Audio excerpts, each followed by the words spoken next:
ਜੀ, ਜੀ। ਅਗਲੀ ਖਬਰ ਦੇ ਵੱਲ ਵਧੀਏ ਤੇ ਕੈਲੀਫੋਰਨੀਆ ਦੀ ਮਾਈਗ੍ਰੇਸ਼ਨ ਕੈਲੀਫੋਰਨੀਆ ਤੋਂ ਜਿਹੜੀ ਹੋ ਰਹੀ ਹੈ ਉਹਦੇ ਬਾਰੇ ਅਕਸਰ ਹੀ ਆਪਾਂ ਚਰਚਾ ਸੁਣਦੇ ਹਾਂ। ਹੁਣ ਇੱਕ ਰਿਪੋਰਟ ਜਿਹੜੀ ਆ ਜਿਹੜੀ ਕਿ ਐਲਏ ਟਾਈਮਸ ਤੇ ਹੋਰ ਜਿਹੜੇ ਗੈਰ ਮੁਨਾਫਾਕਾਰੀ ਜਥੇਬੰਦੀਆਂ ਨੇ ਉਹਨਾਂ ਨੇ ਇੱਕ ਸਰਵੇਖਣ ਕੀਤਾ ਤੇ ਉਹਨਾਂ ਦੇ ਮੁਤਾਬਕ 40% ਲੋਕ ਹੈ ਜਿਹੜੇ ਕੈਲੀਫੋਰਨੀਆ ਨੂੰ ਹੁਣ ਛੱਡਣ ਦੇ ਬਾਰੇ ਵਿਚਾਰ ਕਰ ਰਹੇ ਨੇ। ਇਹਨਾਂ ਦੇ ਵਿੱਚ ਇਹਨਾਂ ਦਾ ਜਿਹੜਾ ਕ੍ਰਾਈਟੇਰੀਆ ਸੀਗਾ ਸਰਵੇ ਕਰਨ ਦਾ, ਉਹ ਪੁੱਛ ਰਹੇ ਸੀਗੇ ਹੈਲਥ ਕੇਅਰ ਦੇ ਬਾਰੇ, ਡਰਾਈਵਿੰਗ ਦੇ ਬਾਰੇ, ਰਿਹਾਇਸ਼ ਬਾਰੇ ਤੇ ਰੋਜ਼ਾਨਾ ਦੇ ਖਰਚਿਆਂ ਦੇ ਬਾਰੇ। 70% ਲੋਕਾਂ ਨੇ ਵੀ ਮੰਨਿਆ ਕਿ ਉਹ ਕੈਲੀਫੋਰਨੀਆ ਦੇ ਵਿੱਚ ਰਹਿ ਕੇ ਖੁਸ਼ ਨੇ, ਕਿਉਂਕਿ ਉਹਨਾਂ ਨੂੰ ਕੈਲੀਫੋਰਨੀਆ ਦੇ ਵਿੱਚ ਜਿਹੜੀ ਡਾਇਵਰਸਿਟੀ ਹੈ, ਕਲਚਰਲ ਡਾਇਵਰਸਿਟੀ ਜਿਹੜੀ ਆ ਉਹ ਚੰਗੀ ਲੱਗਦੀ ਹੈ। ਵਿਭਿੰਨਤਾਵਾਂ ਭਰਿਆ ਜਿਹੜਾ ਇਹ ਇਲਾਕਾ ਵਾ ਉਹ ਚੰਗਾ ਲੱਗਦਾ ਹੈ।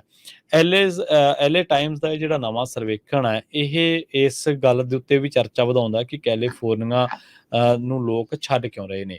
ਇੱਕ ਤਾਂ ਇੱਥੇ ਰਿਹਾਇਸ਼ ਬਹੁਤ ਮਹਿੰਗੀ ਹੋ ਗਈ ਹੈ। ਉਹਨਾਂ ਨੇ ਜਦੋਂ ਪੁੱਛਿਆ, ਇੱਕ ਬੀਬੀ ਦਾ ਨਾਮ ਸੀ ਸੂਜ਼ਨ ਅਲਕੇਸੀ, ਤੇ ਉਹ ਕਹਿੰਦੇ ਕਿ ਸਾਡੇ ਪਰਿਵਾਰਾਂ ਨੇ ਤਾਂ ਪਹਿਲਾਂ ਹੀ ਜਾਣ ਦਾ ਜਿਹੜਾ ਫੈਸਲਾ ਕਰ ਲਿਆ, ਕਿਉਂਕਿ ਸਾਡਾ ਬਹੁਤ ਸਾਰਾ ਪੈਸਾ ਰਿਹਾਇਸ਼, ਸਿਹਤ ਸੰਭਾਲ ਤੇ ਰੋਜ਼ਮਰਾ ਦੇ ਖਰਚੇ ਦੇ ਨੂੰ ਸਹਿਣ ਤੋਂ ਹੁਣ ਸਾਡੀ ਸਮਰੱਥਾ ਜਿਹੜੀ ਆ ਉਹ ਮੁੱਕ ਗਈ ਸੀ। ਦੂਜੇ ਪਾਸੇ UC ਬਰਕਲੇ ਦੇ ਅਸਿਸਟੈਂਟ ਪੋਲੀਟੀਕਲ ਪ੍ਰੋਫੈਸਰ ਨੇ ਉਮਰ ਵਾਸੋ, ਤਾਂ ਉਹਨਾਂ ਨੇ ਮੰਨਿਆ ਕਿ ਉਹਨਾਂ ਨੇ ਇਸ ਮਸਲੇ ਉੱਤੇ ਆਪਣੀ ਟਿੱਪਣੀ ਕੀਤੀ ਹੈ। ਉਹ ਕਹਿੰਦੇ ਕਿ ਅਸੀਂ ਦੇਖ ਰਹੇ ਹਾਂ ਕਿ ਕੈਲੀਫੋਰਨੀਆ ਹੁਣ ਆਪਣੀ ਆਬਾਦੀ ਨੂੰ ਜਿਹੜਾ ਉਹ ਗਵਾ ਰਿਹਾ। ਇੱਥੇ ਲੋਕਾਂ ਦਾ ਦਿਲਚਸਪੀ ਨਹੀਂ ਰਹੀ। ਕੁਝ ਲੋਕ ਭਾਵੇਂ ਵੈਸੇ ਹੀ ਘੁੰਮਣ ਫਿਰਨ ਦੇ ਸ਼ੌਕੀਨ ਆ, ਟਿਕਾਣੇ ਬਦਲਣ ਦੇ ਸ਼ੌਕੀਨ ਆ, ਪਰ ਉਹ ਕਹਿੰਦੇ ਕਿ ਘਰ ਕਿਸੇ ਹੋਰ ਥਾਂ ਲਿਜਾਣਾ ਇਹ ਬਹੁਤ ਔਖਾ ਹੁੰਦਾ। ਪਰ ਉਹ ਕਹਿੰਦੇ ਕਿ ਹੁਣ ਇੱਥੇ ਜਿਹੜੀ ਹੈ ਮਹਿੰਗਾਈ ਹੈ, ਤੁਸੀਂ ਉਸ ਤੋਂ ਦਰਕਿਨਾਰ ਨਹੀਂ ਹੋ ਸਕਦੇ, ਉਸ ਤੋਂ ਭੱਜ ਨਹੀਂ ਸਕਦੇ। ਪਰ ਦੂਜੀ ਗੱਲ ਇਹ ਵੀ ਹੈ ਕਿ ਉਹ ਕਹਿੰਦੇ ਕਿ ਕਿਰਾਏ ਦੇ ਵਿੱਚ ਲੋਕ ਬੇਸ਼ੱਕ ਕੈਲੀਫੋਰਨੀਆ ਦੇ ਵਿੱਚ ਰਹਿਣਾ ਪਸੰਦ ਤਾਂ ਕਰਦੇ ਆ, ਕਿਉਂਕਿ ਮੌਸਮ ਬਹੁਤ ਵਧੀਆ ਹੈ ਜਾਂ ਹੋਰ, ਪਰ ਉਹ ਕਹਿੰਦੇ ਕਿ ਰਿਹਾਇਸ਼ ਦੇ ਲਈ ਬਹੁਤ ਜ਼ਿਆਦਾ ਭੁਗਤਾਨ ਤੁਹਾਨੂੰ ਇੱਥੇ ਕਰਨਾ ਪੈਂਦਾ।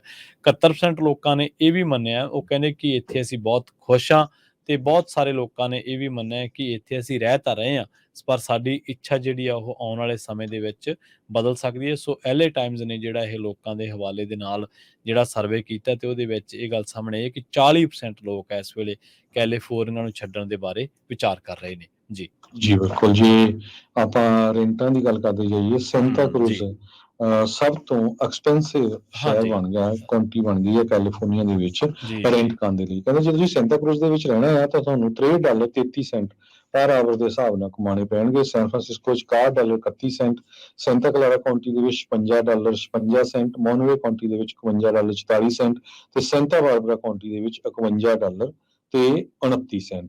ਸੈਨ ਫਰਾਂਸਿਸਕੋ ਹੁਣ ਐਕਸਪੈਂਸਿਵ ਸ਼ਹਿਰ ਨਹੀਂ ਰਿਹਾ ਕੈਲੀਫੋਰਨੀਆ 'ਚ।